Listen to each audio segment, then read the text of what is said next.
La scène du jour se met en place dans cette rue du quartier de Diamaguène, à Saint-Louis. Ils sont pas prêts là.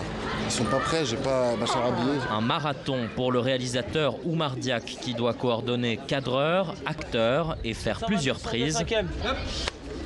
Silence. Action. Ouara est intégralement tourné en extérieur, pas toujours facile pour les équipes de tournage.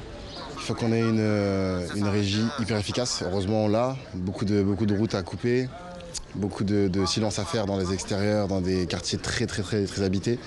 Donc pas évident, mais heureusement on a une régie assez efficace, donc ça se gère assez bien. Décors, figurants, cadrage, tout a été fait pour rendre la ville de Saint-Louis méconnaissable en post-production. Ici, mise en boîte d'une scène cruciale, le personnage principal, Muntari, professeur et candidat aux élections municipales, voit sa famille kidnappée pendant le scrutin. Il vient déclarer l'enlèvement à la police. Un personnage très politique, incarné par Isaka Sawadogo. Il s'était lancé déjà en politique quand il était étudiant. Son histoire est tellement rocambolesque que c'est très émouvant comme personnage.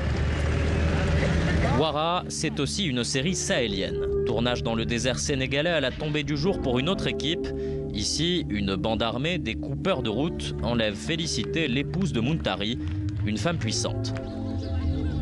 Il y a le passé de Muntari qui le rattrape et je découvre sur des faits accomplis que je connaissais pas mon mari, que je connais pas mon mari.